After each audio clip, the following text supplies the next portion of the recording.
Saint Expedite is the patron saint of all urgent matters. He also goes by the name Saint Expeditus. He is also patron saint against procrastination. Saint Expedite is not in the list of approved saints of the Catholic Church, but his origins are not New Age or occult. There are many stories in circulation, but here is one of the most commonly heard versions. Apparently, shortly before the French Revolution, the sisters received a crate from France that contained a beautiful statue of a Roman soldier carrying a palm branch in one hand and a cross in the other, with a black crow at his feet. There was no documentation with the statue, only the words Expedite written on the crate, leaving the sisters with no idea who the statue was representing. They tried to solve the mystery by contacting their local bishop, but he was unable to help them. They also wrote to the person who sent the statue, but by this time, the revolution had begun, and it is unknown if the letter ever reached the source of the statue, only that no reply was ever received by the sisters.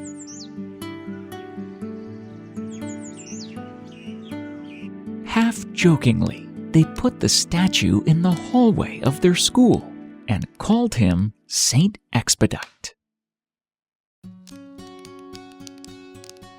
The students began to pray to him and even created an expedited novena of 9 hours rather than the customary 9 days.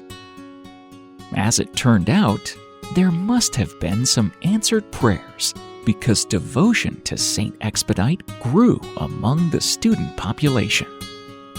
As the students graduated, married, or entered religious service, devotion continued to grow within the city of New Orleans and spread from there. There are many stories about the origins of Saint Expedite. The most popular and accepted one is about him being a Roman soldier back in the days of the Christian persecution. It is believed he lived in the 4th century. He was a Roman soldier. This is why most of the images of Expedite show him dressed in clothes like a soldier.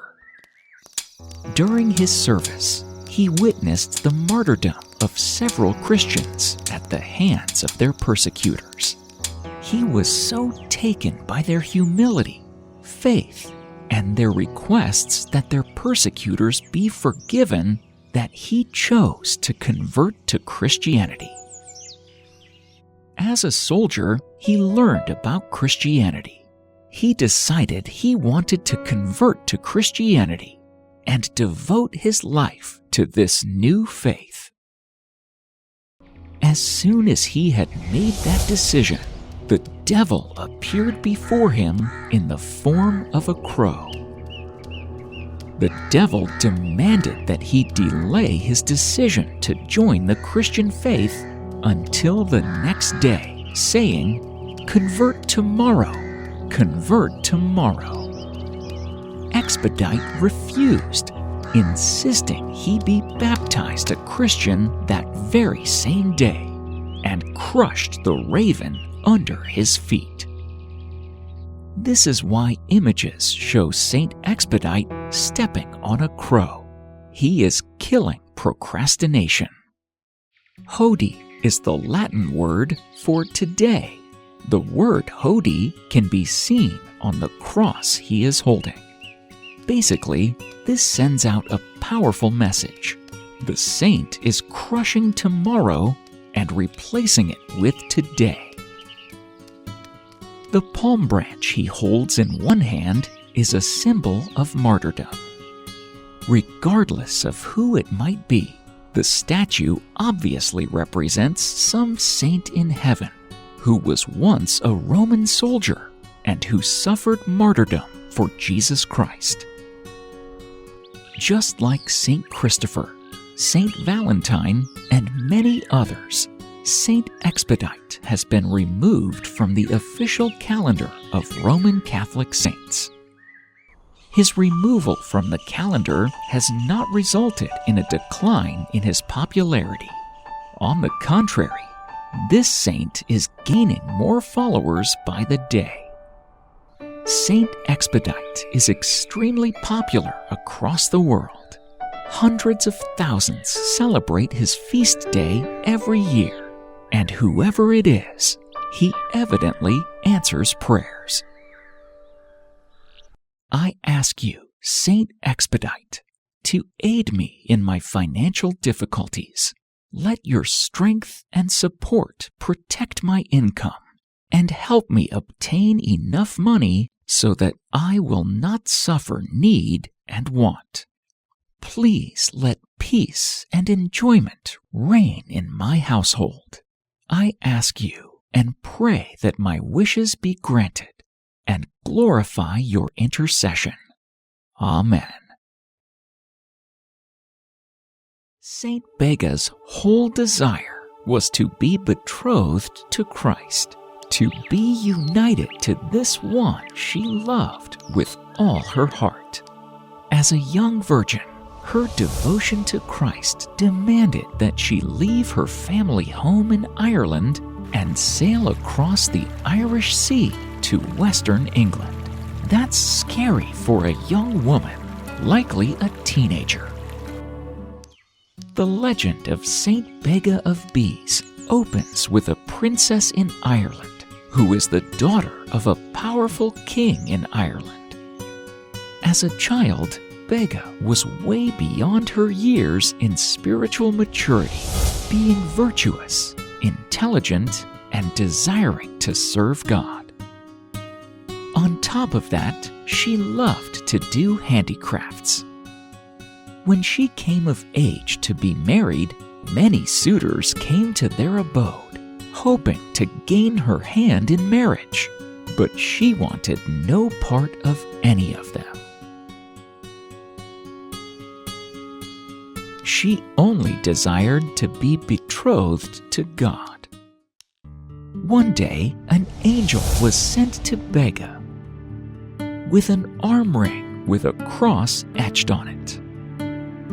That sealed this divine betrothal between she and God. In the meantime, the son of the King of Norway heard about her and sent an envoy to ask for her hand in marriage.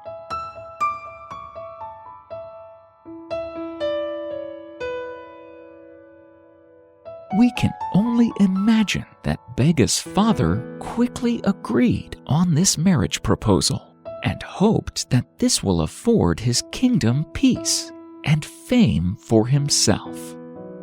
A huge and lavish party was provided for the Irish and Viking guests who arrived for this important wedding. Bega's father must have recognized her reluctance to enter this marriage. So he locked all the doors in the palace, and the strongest men of the area guarded the entrances and exits. These serious gatekeepers had daggers on their thighs, a spear in their hand, and a double-edged axe over their shoulder. Bega's father was going to ensure that this royal marriage was going to happen. While the wedding guests were wildly partying, Bega was furtively praying. In response to her prayer, a voice tells her to run for it while everyone is drunk and that a boat is waiting at the shore for her.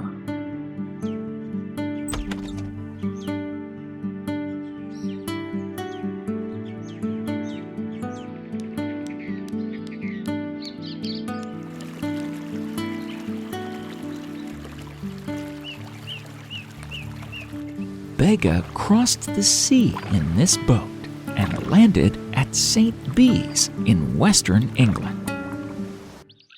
She lived for several years in the thick forests of Cumbria as a hermitess.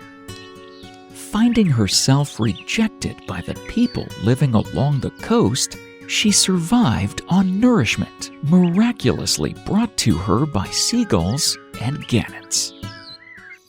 In the course of time, that coastline became frequented by pirates. Fearing the Viking pirates, not on account of her life or possible mutilation, but on account of her virginity, Bega left the Cumbrian coast. She traveled to Northumbria, where, on the advice of King Oswald, she professed her religious vows. She established a monastery at St. Bees, which later became a cell of the Benedictine Abbey of St. Mary at York. The people there came to revere her for her goodness and kindness, and she is still venerated in Northumbria and Scotland today. In the 12th century, her body was discovered and transferred to Whitby Abbey. Over the next 100 years, a series of 9 Bega-related miracles took place in Cumbria. Saint Bega is associated with a number of miracles, the most famous being the snow miracle, which is described in the life of Saint Bega. Ranulf Le Machine, a local landowner, fell into a dispute with the monks about boundaries. On the day the bounds were to be settled, snow fell everywhere around, except for the headland at St. Bees, where the priory lay. Anyone who lives near any British coastline, never mind St. Bees, will know that it's not that unusual for a strip of land near the sea to escape the worst of the weather.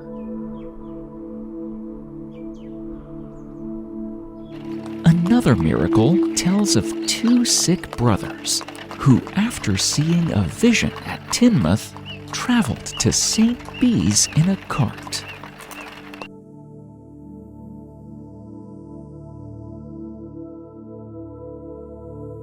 They were healed, and when they left the cart behind in thanksgiving.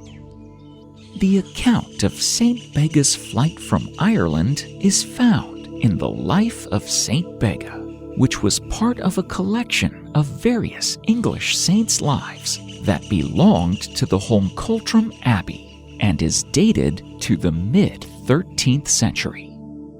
O Christ, may our hearts and our minds be like Bega's, centered upon you. As we are getting closer to the conclusion of our pilgrimage to the Crochet, may we be ready to have you born again in our lives. Amen.